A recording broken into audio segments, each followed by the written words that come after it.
বিশ্ব যখন ডোনাল্ড ট্রাম্পের ওভাল অফিসের ভাষণে যুদ্ধের সমাপ্তির আভাস খুঁজছিল, ঠিক তখনই আকাশ তীরে ধেয়ে এলো ইরানের শত শত ক্ষেপণাস্ত্র।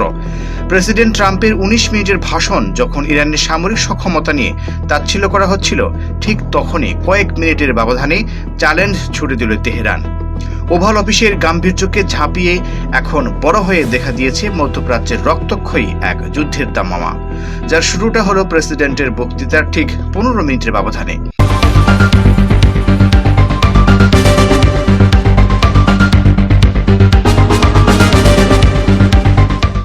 বৃহস্পতিবার আল জাজিরার প্রতিবেদনে জানানো হয়েছে, ট্রাম্পের ভাষণ শেষ হওয়ার কিছুক্ষণের মধ্যেই ইরান ইসরায়েলের দিকে একাধিক ক্ষেপণাস্ত্র নিক্ষেপ করে।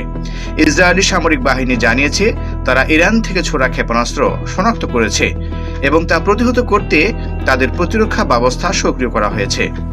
সংক্ষিপ্ত বিবৃতিতে বলা হয়েছে, হুমকি মোকাবেলায় তাদের প্রতিরক্ষা ব্যবস্থা কাজ করছে।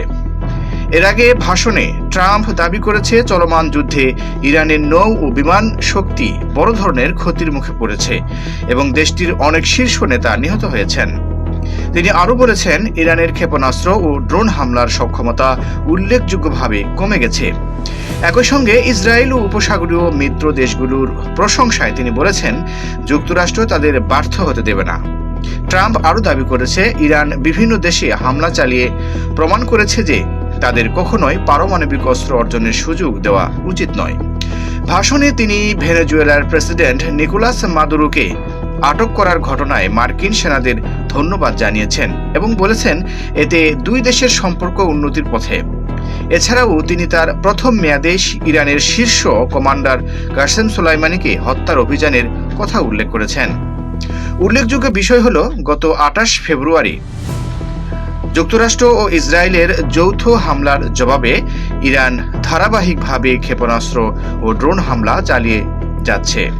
এতে শুধু ইসরায়েল নয়, আঞ্চলিক স্থিতিশীলতা, বৈশ্বিক জ্বালানির বাজার ও বিমান চলাচলেও বড় ধরনের প্রভাব পড়ছে। বিশ্লেষকরা আশঙ্কা করছেন, পরিস্থিতি দ্রুত নিয়ন্ত্রণে না এলে এটি বৃহত্তর আঞ্চলিক সংঘাতে রূপ নিতে পারে।